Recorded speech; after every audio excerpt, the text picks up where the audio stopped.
The executive committee meeting Tuesday, July 23rd, 2024. We'll start off with a roll call. Mr. Hess, Ms. Polk, Present. Ms. Weber, Ms. Parker, Present. Mr. Carrico, Mr. Featherling, Mr. Long, Mr. Eckhoff, Mr. Hunter, Ms. Foster, Mr. Wheeler,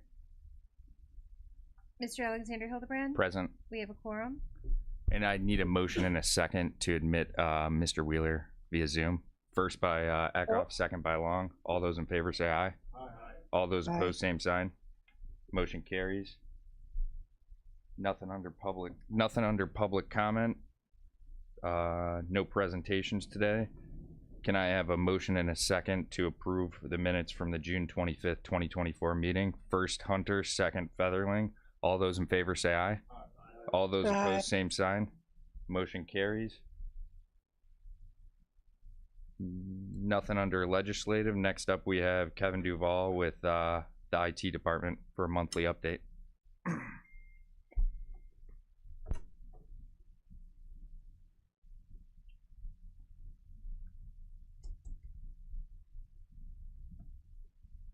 Morning, Kevin. Morning. Make sure I can read my notes. This will be a brief one. We'll give you an update on the phones. We talked to Reuter. They're about 99% done with the courthouse as far as courthouse, not everything. So those are deployed. It's gone so well that they're going to move on faster than they thought to the annex and start deploying them there. The phones aren't on. That's putting them on the desk, ready for the switch over date, but that's the big hurdle. Make sure they're there so they can do the training, show and everything. So that's going well. Again, they said that by the end of the week they're going to start with the annex and then just keep moving if it flows this well. The annex is the smallest one, so that should work well. Giving an update, you've all heard about on the news, the media, the CrowdStrike issue. Yes, that did affect us too, only in certain departments and only a certain number. There's specific departments or offices that are required by the state of Illinois to run that type of software. And since CrowdStrike is the industry leader in that, you'd want to go with that. And since the state actually pays for them to have that software, so it's normally an expensive piece of software, you'll definitely go with CrowdStrike. That being said, we were on top of that, so we knew about it. We knew about the fix, so we were able to come in before hours. So the offices that were affected did not affect the public. They were up and going before the public even knew anything. The fix, while a little time consuming, was relatively easy. As you know, it was just a matter they pushed out a bad update. The update blue screened the machines. You couldn't get going there. You had to know how to get into safe mode. You don't care about that part, but you had to get into it and make the changes. We were able to do that. And lastly, this is for the people in this building that are affected by this. We've been going through the department. We upgraded a VPN device, preventative maintenance. We saw something was a little flaky, so we replaced that. So what we're going to be doing is coming to each one of your offices and we're asking you to bring in your laptops so we can update the client so you can remain able to log in when you're off hours or if something specially happened. We've hit those offices already that do it on a weekly basis, so that's not an issue. But for the rest of you, we will be coming by. It's usually not impaired because a lot of them use it only in emergency circumstances, but that's less for you, more for the people that can hear me speaking at this time that will be coming to you. And other than that, any questions? Any questions for Kevin? All right, we're good. Okay. Thank you. Thanks, man. Next up, we have John Beavis with the Health Department.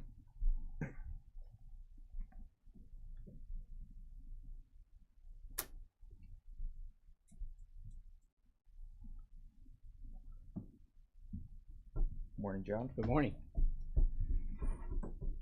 Good morning, everyone. I already sent to Kelly, and you should have in your packets my report. So will not insult your intelligence. You can read. If anyone has any questions, I'd be more than happy to answer about the great things going on at the health department.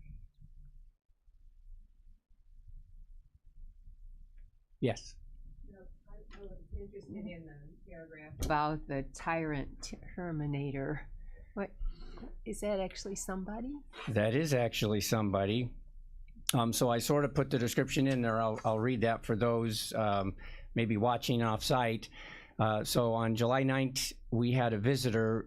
Now I'll back the story up a second and say that approximately 2 years ago, and it started during COVID with, I think this individual was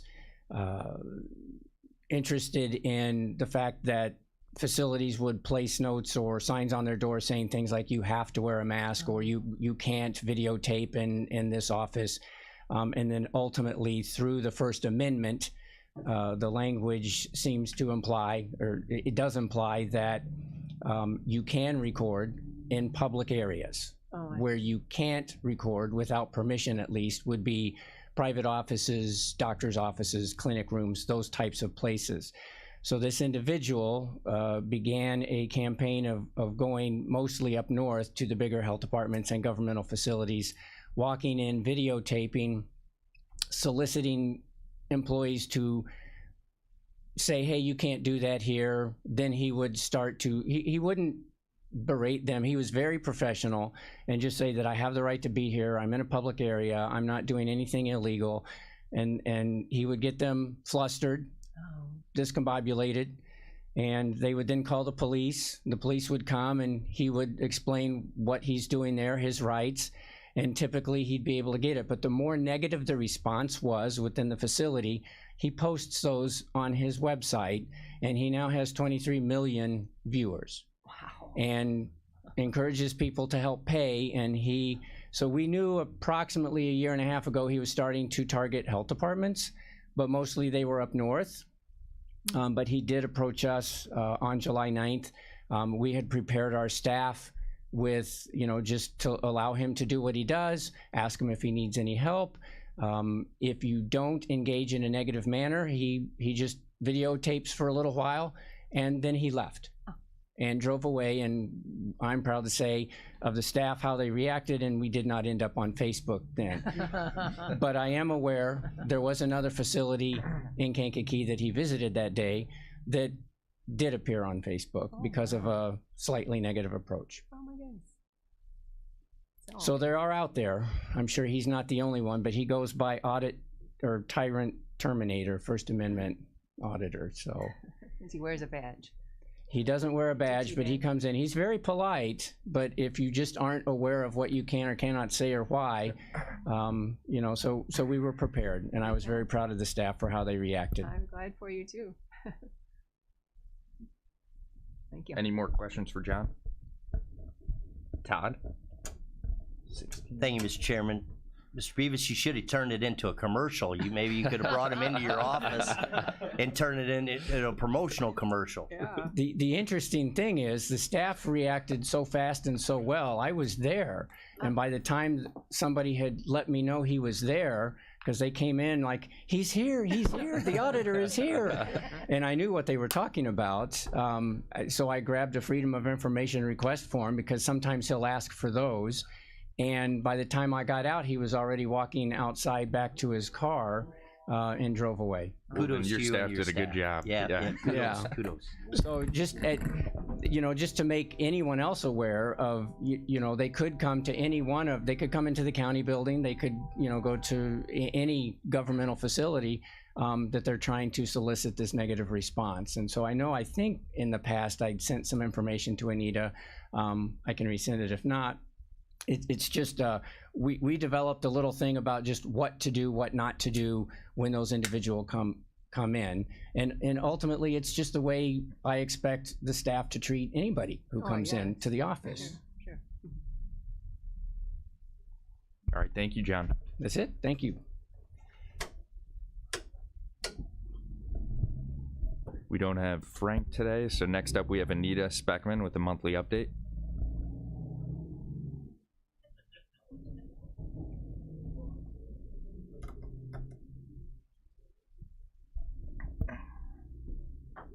Good morning, Anita. Good morning.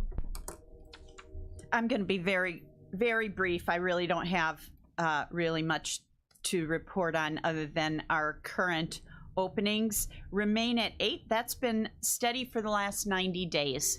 So we went down to 7 openings in June, but 8 in May, and 8 in April. So really, there's been very little activity. We did have 7 of our 8 openings are over 30 days old. It remains the 3 oldest for attorneys, public defender and state's attorney's office, very difficult to fill. We did have new hire orientation last Wednesday, the 17th, with 11 attendees. I thought I brought my list of who really we had more corrections officers, which, as a reminder, corrections and sheriff's department openings do not appear on the county's main website and aren't reflected in my list of openings. So those aren't included there. But we had several from corrections, 1, 2, 3, 4, 5 from corrections, and 1 for sheriff's medical. So that's where the bulk of our attendees were, and a couple from CanCom. So really outside the core functions here in administration. So, and I think that's it. No updates or improvements in the IMRF website that launched March 1st. So we continue to struggle, but working through it. And that's all I have. Any questions for Anita? All right, thank you very much, Anita. Excellent. Next up, we have appointments, reappointments, and resignations. We have the appointment of Carol Weber to the ICANN Joint Education Committee. I just need a motion in a second to approve. Featherling, Hunter. All those in favor say aye. Aye. All those opposed, same sign. Congratulations, Carol. Next up, we have the openings.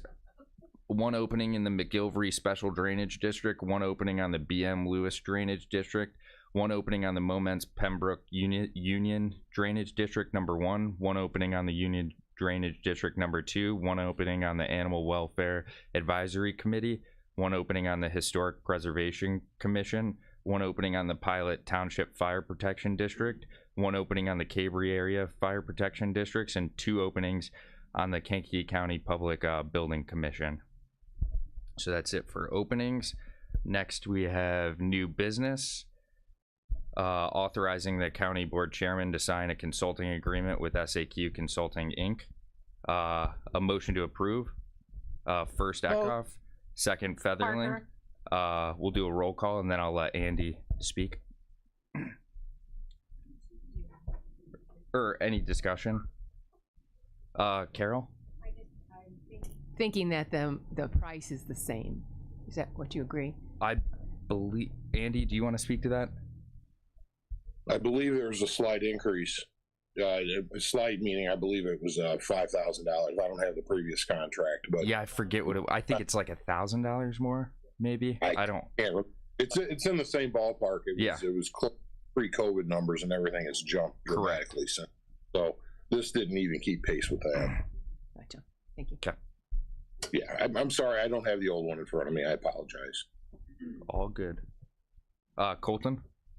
Thank you, Mr. Chairman. Yeah, it went from 4,000 to 5,000. Okay. And just so everybody knows, it's money well spent just because he brings back a lot of pork to our area and a lot of money. So it offsets. Absolutely. I couldn't agree more. Roll call? Ms. Polk? Aye. Ms. Weber? Aye. Ms. Parker? Aye. Mr. Carrico? Mr. Featherling? Mr. Long? Aye. Mr. Eckhoff? Mr. Hunter? Ms. Foster? Mr. Wheeler? Aye. Mr. Alexander Hildebrand? Aye. Motion carries. Todd? If I'm still on this committee, Did they? Okay. Okay, yeah. She'll talk to you afterwards. In the principal's office. Good to go? All right, next up we have, we just have to have a motion to combine and accept the report to put on file with the county clerk of the compliance with decennial committee reports on Local Government Efficiency Act. Just need a motion and a second to put it on file. First, Long. Second, Ms. Foster. All those in favor say aye. All those opposed, same sign. Motion carries. Nothing under old business. All right. All right, we have a motion to adjourn by Mr. Featherling. Do we have a second? Polk. Polk. All those in favor say aye. All those opposed, same sign.